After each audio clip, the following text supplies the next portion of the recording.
అమ్మకి సైకో వాడు సైకో వాడు సైకో వాడు అంటే సైకో వాళ్ళు అవుతారుగా మేడం, అట్లా అంటే ఇంకో కోపం వస్తుంది. అదేలేమ్మా. అయినా ఒకటి బేసికలీ ఇంత లోతుగా ఎవరికన్నా అర్థం అవుతుందా నీ నీ అంటే నేను నీ సైకోపెథాలజీ గురించి స్టడీ చేసేటప్పుడు నువ్వు పుట్టెరిగి నువ్వు ఎలా పెరిగావు, ఏ పరిస్థితిలో నువ్వు ఇలా మాట్లాడుతున్నావు అనేటటువంటిది నాగోటి వాడికో లేదంటే అనుభవం ఉన్నటువంటి వాళ్ళకి అర్థం అవుతుంది. ఊరు వాడ ఏం చూస్తారు నాన్న, అదిగో అయ్యా తాగొస్తాడు, హింస పెడతాడు, కొరుకుతాడు, తాగుతాడు అని అదొకటే కనిపిస్తుంది కదా. సో అటువంటి వాళ్ళని ఏమంటారు, సైకోయే అని అంటారు. సైకో అని అలా పిలిపించుకునేటటువంటి పరిస్థితికి మనం ఎందుకు వచ్చాం? ఆ అమ్మాయి వెళ్ళి చెప్పక్కర్లేదు, మీదేమీ ఇంద్రభవనం ఏమీ కాదు. ఆ 4 గోడల మధ్యన మీ అరుపులు కేకలు నలుగురికి తెలిస్తే అందరికీ అర్థం అవుతుంది. ఆ అమ్మాయి ఏంటి అన్నది బయటికి వెళ్తే అందరికీ అర్థం అవుతుంది, నువ్వు బయట తిరుగుతే కనుక అందరికీ అర్థం అవుతుంది. సో కాబట్టి నేనేమంటున్నానంటే నీ అలవాట్లు మార్చుకో. నీ వ్యక్తిత్వపరమైనటువంటి మార్పు రావడానికి ఏదైనా నా వంతు ప్రయత్నం చేయాలంటే ఆ ప్రయత్నం కూడా నేను చేస్తా. బంగారమైనటువంటి భవిష్యత్తు ఉంది.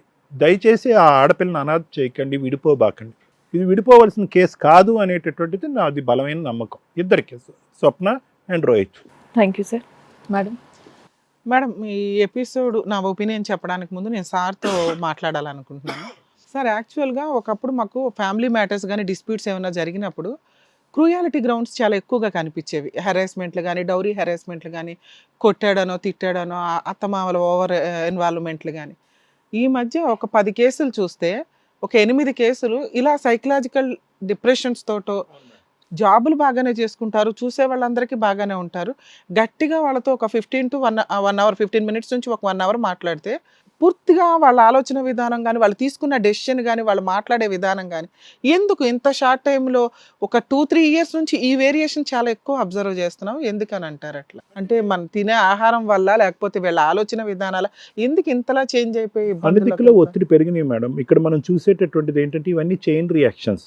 ఇప్పుడు వీళ్ళు కన్నటువంటి ఆ ఆడపిల్ల ఇదంతా అంత చిన్న వయసు నుంచి చూసి ఆ అమ్మాయి యొక్క ఇతని మానసిక పరిస్థితి ఎలా మారింది అన్నది మనం ఇందాక మాట్లాడుకున్నాం. నవ్వు అది ప్రాపగేట్ అవుతుంది. ఆ ఆడపిల్ల ఇంకో పెళ్లి చేసుకుంటుంది, అక్కడ తన పిల్లల్ని తన భర్తతో ఎలా ఉంటుంది అనేటటువంటి దాన్ని బట్టి. సో ఈ చైన్ రియాక్షన్. నేనైతే ఫుడ్డు, తాగేటటువంటి నీళ్లు, పీల్చేటటువంటి గాలి అని అనుకోవట్లేదు మేడం. మనుషుల్లో సహనం, ఓపిక తగ్గిపోయింది, స్వార్థం పెరిగిపోయింది.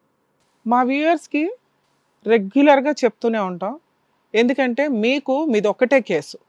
ఇలాంటి స్టేజ్ మీద రిపీటెడ్గా కేసులు వస్తున్నప్పుడు ఆ కేసుల్లో జరుగుతున్న ఇన్సిడెంట్లు బట్టి మేము ఇచ్చే సజెషన్స్ కానీ, దాని సొల్యూషన్స్ కానీ, మీకు అలా ఉంటే ఏం డెసిషన్ తీసుకుంటే బాగుంటుంది అనేదానికి యూజ్ అవుతాయి. కాబట్టి చూసే వాళ్ళకి మేము రిక్వెస్ట్ చేస్తున్నాము, ఈ మధ్య కాలంలో మేము అబ్జర్వ్ చేస్తున్న వాటిలో, ఎందుకంటే మీరు ఒకటే కేసు చూస్తారు, మేము నెంబర్ ఆఫ్ కేసులు చూస్తాం, ఈ స్టేజ్ మీదే కానివ్వండి, బయట కానివ్వండి, ప్రాక్టీస్లో కానివ్వండి. సైకలాజికల్ ప్రాబ్లము చాలా సివియర్గా ఉంది. అది అబ్బాయిలకైనా అమ్మాయిలకైనా. క్రూయాలిటీ గ్రౌండ్ కంటే కూడా ఈ డిప్రెషన్స్ ఎక్కువ, రాంగ్ డెసిషన్స్, చిన్న ప్రాబ్లంను కూడా తట్టుకోలేనంత వ్యవహారాల వల్ల లైఫ్, అందులోనూ మ్యారిటల్ లైఫ్ నీచంగా స్పాయిల్ చేసుకుంటున్నారు. దీనికి రిపీటెడ్గా థింక్ చేయండి. లేదా ముందుగా ఫ్యామిలీ కౌన్సిలింగ్సా, లేకపోతే కోర్టుల చుట్టూ తిరగకుండా ఏం చేయాలి అనే దానికి ఆల్టర్నేట్లు వెతుక్కున్నాకే పెళ్ళిళ్ళు చేయండి. ఇంకొక నా రిక్వెస్ట్, పెళ్ళిళ్ళు అయినాక మినిమం 2 years అన్న గ్యాప్ తీసుకోండి. కర్మ కొద్దీ లేట్ మ్యారేజ్లో చేసుకుంటున్నారు అందరూ, కానీ తిప్పి కొడితే 1-2 yearsలో కూడా. ఈ మధ్య ఫోటో ఆల్బమ్స్ వాళ్ళని కూడా చాలామందితో మాట్లాడామండి, ఏదో పనుల మీద మాట్లాడితే. ఒకప్పుడు మ్యారేజ్ ఫొటోస్ ఎవరైతే మనము ఫోటోగ్రాఫర్స్ని పెట్టుకుంటామో మేడం, వాళ్ళకు ఒక 10,000 to 20,000 ఇస్తే షూట్ చేసి మిడిల్లో సగం, లాస్ట్లో సగం తీసుకునేవాళ్ళట. ఇప్పుడు మొత్తం పేమెంట్ చేస్తేనే షూటింగ్కి వస్తున్నారు, మ్యారేజ్ షూటింగ్లకు కానీ వేటికి కానీ. వీళ్ళు ప్రీ వెడ్డింగు, పోస్ట్ వెడ్డింగ్లో అని తీసేసుకొని తర్వాత అవి ప్రింట్ వేయడానికి ఒక 2-3 months పడుతుంది. ఈలోపు కాపురాలు నాశనం అయిపోయి ఎవడో పేమెంట్లు చేయట్లే. దానివల్ల మీరు ఒక 10 మంది ఫోటోగ్రాఫర్లు అడిగితే 10 మంది ఇదే చెప్తున్నారు, ముందు పేమెంట్లు తీసుకుంటున్నామంటే చెక్లన్నా తీసుకుంటున్నామని. అలాంటి హీనమైన పొజిషన్లోకి మ్యారిటల్ రిలేషన్ వెళ్ళిపోతుందా అనేది భయం వేస్తుంది ఒక రకంగా. నెక్స్ట్ వీళ్ళ కేసు గురించి వస్తే, నిజంగా అమ్మ మిమ్మల్ని రిక్వెస్ట్ చేయాలో అప్రిషియేట్ చేయాలో రెండు చేయాల్సిన పరిస్థితి ఉంది. అప్రిషియేట్ ఎందుకు అంటే, ఆల్రెడీ 2 years ఇలాంటి ఒక వ్యక్తిని నువ్వు అడ్జస్ట్ అయ్యి సర్దుకున్నావు. ఎందుకు అంటే మీరు ఆల్రెడీ ఫస్ట్ నైట్ జరిగిన రోజే క్రూయాలిటీ గురించి మీ బ్రదర్కో వాళ్ళకో చెప్తే ఎవ్వరూ పట్టించుకోలే. పట్టించుకోరు. ఎప్పటిదాకా పట్టించుకోలేదంటే మీ ఫోటో ఒకటి మ్యారేజ్ బ్యూరో దాంట్లో వెబ్సైట్లోకి వస్తే తప్ప, అంతేనా? అవును. అంటే పీకల మీదకి వస్తే తప్ప కాపాడడం అంటే కష్టం. కాపురం నిలబెట్టుకోవడానికి ఎంతవరకు ఏం చెయ్యాలి, ఎలా చేయాలి అనేది చూసుకోవడం చాలా ఇంపార్టెంట్. ఓకేనా? అది మీ పేరెంట్స్ ముందే చేసుకుంటే ఆయన గురించి అండర్స్టాండ్ చేసుకోవడానికి ఉండేది. మెయిన్ ప్రాబ్లం ఏంటంటే ఇలాంటి ఒక సైకలాజికల్ ప్రాబ్లం కానీ డిప్రెషన్ కానీ ఉన్న వ్యక్తుల్ని రికగ్నైజ్ చేయడం ఎవరికీ తెలీదు. మీ దృష్టిలో మీకు ఏంటంటే అది క్రూయాలిటీ, అతని దృష్టిలో అతనికి ఏంటంటే విపరీతమైన ఇన్సెక్యూరిటీ, మీ మీద విపరీతమైన ఇన్సెక్యూరిటీ. అతనేమి పెద్ద చెడ్డోడని నేను అనను, ఎందుకంటే ఇక్కడ కరెక్ట్గా లేదు. చదువుకున్నాడు, జాబ్ చేస్తున్నాడు, అన్నీ పర్ఫెక్ట్గా ఉన్నాయి. అతను పేరెంట్స్ సరౌండింగ్స్లోనే లేరు. పేరెంట్స్ సరౌండింగ్స్లో పెరగని వ్యక్తులు 90% ఇలా అవ్వడానికి ఎక్కువ ఛాన్సెస్. అందరూ అయిపోతారు అనేం కాదు. పని కట్టుకొని డైవర్సల్ తీసుకుంటారు చూడు, అట్లాంటి వాళ్ళందరూ ఇట్లాంటి పాపాలు మూట కట్టుకుంటూ ఉంటారు. ఇది గుర్తుపెట్టుకోండి, ఇది మీకు కూడా చెప్తున్నాను. సో ఇలాంటి పొజిషన్ ఒకటి వచ్చినప్పుడు ఇతన్ని మార్చండి అని మీరు అడిగారు చూసారా, అందుకు నేను హ్యాపీ ఫీల్ అవుతున్నానండి. ఎందుకంటే ఉత్తినే కాపురాలు పోగొట్టుకుంటున్న అమ్మాయిల కంటే నువ్వు చాలా గొప్పదానివి.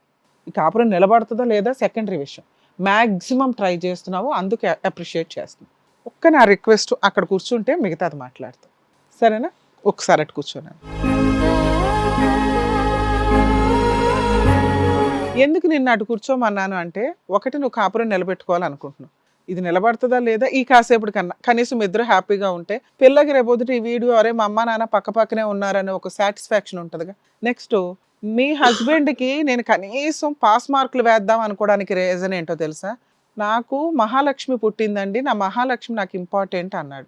అంటే ఆడపిల్లకి చాలా రెస్పెక్ట్ ఇచ్చే వ్యక్తి. అవును మేడం. భార్యకి రెస్పెక్ట్ ఎందుకు ఇవ్వలేదు అంటే ఇన్సెక్యూరిటీ. ఎందుకు అంటే ఇక్కడ కరెక్ట్గా లేదు. నెక్స్ట్ తాగుడు అంటే మానిపిద్దాం నాన్న, ఎందుకంటే ఈరోజు నా ఇన్సెక్యూరిటీతోటో భయంతోటో టెన్షన్స్ తోటో తెలియట్లా, వేరే ఆల్టర్నేట్ లేదు, మంచి ఫ్రెండ్స్ ఉండరు, ఏ రకంగానూ స్ట్రెస్ ఏదైతే ఉంటుందో బయటకు పోవడానికి ఉండదు. నువ్వే ఒక ఫ్రెండ్ అనుకుని ఉంటే అసలు అబ్బాయికి ఆ ఆలోచనే ఉండేది కాదు. చాలా ట్రై చేశాను మేడం.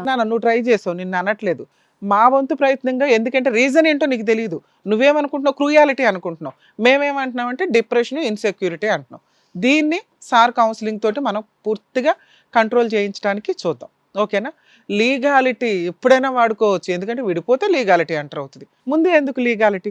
ఎందుకంటే నీకు అన్యాయం జరిగినప్పుడు కోర్టు దాకా వెళ్ళినప్పుడు మీరు వేయాల్సిన కేసులు ఈ రోజున ప్రతి ఒక్కరికి తెలుస్తున్నాయి. 498 ఈవీసీలు మెయింటెనెన్స్లు ఇవన్నీ వేసుకుంటున్నారు. సో పిల్లకి నీకు పూర్తి హక్కులు ఉంటాయి, కానీ నువ్వంటూ వదిలేస్తే ఆ అబ్బాయికి జీవితమే ఉండదు, నీకు మంచి జీవితం ఉంటుంది, నీ కాళ్ళ మీద నువ్వు నిలబడగలవు, నీకు కోర్టుల నుంచి రావాల్సిన రిలీఫ్లు వస్తాయి.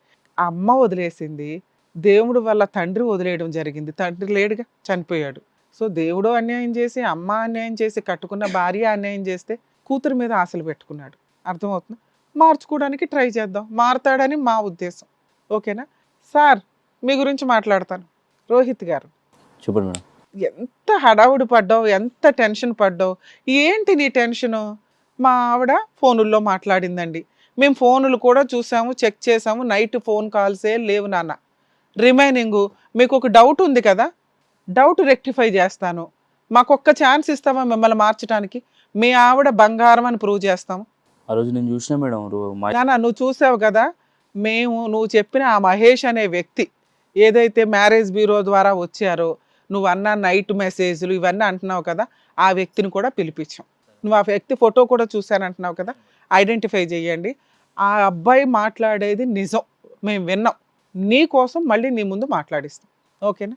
మేడం సార్, యాక్చువల్గా మహేష్ అనే అబ్బాయిని కూడా పిలిపించామండి, అబ్బాయి రావడానికి లేట్ అయింది, యాక్చువల్గా వచ్చాడు.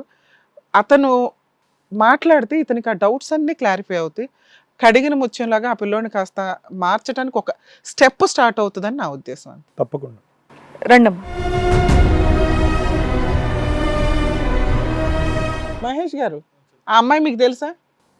తెలీదు. ఆ అమ్మాయి ప్రొఫైల్ పిక్కి మీరు ఏదో మ్యారేజ్ బ్యూరో ద్వారా వస్తే మీరు ఏదో మెసేజ్లు పెట్టారు మీ ఫోన్ నెంబర్ నుంచి, అంతేనా? మీరు ఏమన్నా అక్రమ సంబంధం కానీ ఫ్రెండ్షిప్లు కానీ ఏమన్నా ఉన్నాయా? మీరు ఫోటో చూసింది దీన్నేగా. అసలు మీ ఆవిడ ఎవరో కూడా అబ్బాయికి తెలియదు. ఆ డీటెయిల్స్ అవి చూసి అబ్బాయి మెసేజ్ పెడితే అమ్మాయి ఎవర్రా నువ్వని తిట్టి పెడితే అబ్బాయి అప్పటి నుంచి మాట్లాడని కూడా మాట్లాడట్లేదు. చెప్పండి సార్, ఒకసారి మీరు చెప్పండి. మీరు నైట్లు మాట్లాడేస్తుంది ఇది మాట్లాడేస్తుంది అన్నారు చూసారా, అది పూర్తి అబద్ధం అండి. ఇప్పుడు చెప్పండి ఏం చేద్దాం? మీ మహాలక్ష్మి మీ దగ్గర కావాలా వద్దా? కావాలి మేడం. మీ మహాలక్ష్మి చిన్న మహాలక్ష్మి కాదు, పెద్ద మహాలక్ష్మి కూడా. మీ ఆవిడ లేకపోతే ఎట్లాగా? ఇల్లు అంటే మీ ముగ్గురు కలిపి ఉండడం. రోహిత్, రాగానే ఏమని చెప్పావు? మా ఇంట్లో వాళ్ళందరూ ఈ ప్రోగ్రామ్ చూస్తూ ఉంటారు, మాకు తెలుసండి అని చెప్పేసి అన్నావు కదా. మరి ఇప్పుడు సార్ మేడం చెప్పింది నువ్వు వింటావా లేదా? ఆ అమ్మాయి బంగారం అని చెప్తున్నారు. వింటా మేడం. సార్ దగ్గర మీరు కొన్ని రోజులు కొంచెం కౌన్సిలింగ్ అయితే వెళ్ళాల్సి ఉంటుంది. నేను కౌన్సిలింగ్ ఇస్తాను, సారు ట్రీట్మెంట్ ఏమైనా ఇవ్వాల్సి వస్తే ఇస్తారు. ఎందుకంటే మీరు అంతకుముందు ఒకసారి ట్రీట్మెంట్లో ఉన్నారు కదా, అది ఏ స్టేజ్ ఏంటనేది సార్కి కొంత ఐడియా వస్తుంది. ఫ్యామిలీ కౌన్సిలింగ్ నేను ఇస్తాను, ఓకేనా? నా రిక్వెస్ట్, ఇంకొక 2 years వరకు ఏ పిల్లల్ని కనకండి, చూద్దాం. మారతాడా మీ ముగ్గురు అదృష్టం, మారకపోతాడా మీ ఇద్దరు అదృష్టం. ఎవరిది? మీ పాపది, మీది. ఇంతకంటే మేము ఆఫర్ ఇవ్వలేము ఆ పిల్లోడికి. ఎందుకంటే ఇంత నరకం పడిన ఒక వ్యక్తిని కొంచెం ఒక ఛాన్స్ నీ చేయూత ఇవ్వమని మా రిక్వెస్ట్. సార్ థ్యాంక్స్ అండి, పిలవగానే వచ్చినందుకు. నిజంగా ఒక కుటుంబాన్ని నిలబెట్టడానికి మీ వంతు ప్రయత్నం చేశారు. మేము ఎందుకు రావాలండి అని అనుకోకుండా. ఓకేనా? థ్యాంక్ యూ సార్, మీరు వెళ్ళిపోవచ్చు. మీరు ఇంకెవరికి బాయలు గట్రాలు ఏం చెప్పనని, బాగా కొట్టకుండా ఉంటానని ఒకసారి మీ ఆవిడకి ఒక ప్రామిస్ చేసి చెప్తే మా ముందు మాకు కొంచెం హ్యాపీగా ఉంటుంది. సరే ప్రామిస్ చేస్తున్నా, ఇంకొకసారి కొట్టను తిట్టాను, మందు తాగుతా, అప్పుడప్పుడు తాగుతా. అది కూడా తాగొద్దు, ట్రీట్మెంట్ అందుకే ఇస్తున్నాం కదా. నీ వయసు ఎంత? నువ్వు అప్పుడే మందు తాగితే నీకేమైనా డ్యామేజ్ అయితే ఎవడ రెస్పాన్సిబిలిటీ? అప్పుడప్పుడు అంటే ఉదయం మధ్యాహ్నం ఇష్టం సార్ మంద అంటే, ఒకటేసారి బంద్ చేయాలంటే కూడా కాదు కదా సార్. అదే ఎప్పుడు బంద్ చేయాలి ఎట్లా అనేది సార్ చూసుకుంటారు. సరే నువ్వు మంచిగా ఉండు, నన్ను సుఖపెట్టానా? ఓకేనా? రైట్. అయ్యో పర్లేదు నాన్న, జాగ్రత్త. సరే సార్. ఒక మంచి జంట, ఒక క్యూట్ కపుల్ వచ్చి మేము ఇంకా కలిసి ఉంటాం, మేము విడిపోతాం, పాప మేము వేరే వేరే అయిపోతాం అని చెప్పి అన్న వాళ్ళని తీసుకొచ్చి వాళ్ళ మధ్యలో ఉన్న ప్రాబ్లమ్స్ ఏంటనేది మీరు జాగ్రత్తగా పెద్ద మనుషులా విని వాళ్ళని చక్కగా కలిపి పంపించినందుకు thank you so much madam. Thank you so much sir. ఏదైనా మాట్లాడుకుంటేనే పరిష్కారం అనేది దొరుకుతుంది. సో మీరు ఈగోస్ అనేవి పక్కన పెట్టేసి మీరన్నా మాట్లాడుకోండి, పెద్దవాళ్ళతో మాట్లాడించుకోండి. లేదు అంటే ఇదిగోండి ఈ వేదిక మీకోసం సిద్ధంగా ఉంది. సో మిమ్మల్ని హ్యాపీగా మీ ప్రాబ్లం ఏంటనేది సాల్వ్ చేసేసి మిమ్మల్ని హ్యాపీగా ఉండేటట్టు చేస్తుంది అనమాట. సో ఎనీవేస్ మరో కథతో మళ్ళీ కలుద్దాం. Thank you. ఈ కార్యక్రమాన్ని ఇంతగా అభిమానిస్తున్న ప్రతి ఒక్కరికి కూడా శిరస్సు ఉంచి నమస్కరిస్తున్నాము. ఈ సందర్భంగా మీ అందరితో నేను ఒక విషయాన్ని పంచుకోవాలి అనుకుంటున్నాను. మేము చేసేటటువంటి ఇది కథ కాదు జీవితం కార్యక్రమం ద్వారా ఎంతో మందికి ప్రత్యక్షంగాను పరోక్షంగాను సహాయం అందుతుందని భావిస్తున్నాం. ఎక్కడో ఉండి ఇక్కడికి రాలేని ఎంతో మందికి అడ్వకేట్ రమ్య మేడం గారు, సైకియాట్రిస్ట్ డాక్టర్ కళ్యాణ్ చక్రవర్తి గారు ఇచ్చేటటువంటి సూచనల ద్వారా వాళ్ళ జీవితాల్లో ఎలాంటి మార్పులు తెచ్చుకుంటే ఆనందంగా ఉంటారో అలాంటి మార్పులు తెచ్చుకుంటున్నారు. మా ఆశయం ఒకటే, అందరూ బాగుండాలి, అందులో మేము ఉండాలి. ఇది కథ కాదు జీవితం ప్రోగ్రామ్ అందరికంటే ఒక రోజు ముందుగా మీరు చూడాలి అనుకుంటే వెంటనే డౌన్లోడ్ చేయండి హిట్ టీవీ యాప్. ఇందులో మీరు నచ్చే మెచ్చే కంటెంట్ సిద్ధంగా ఉంది. మరి ఇంకెందుకు ఆలస్యం, వెంటనే డౌన్లోడ్ చేసుకోండి హిట్ టీవీ యాప్.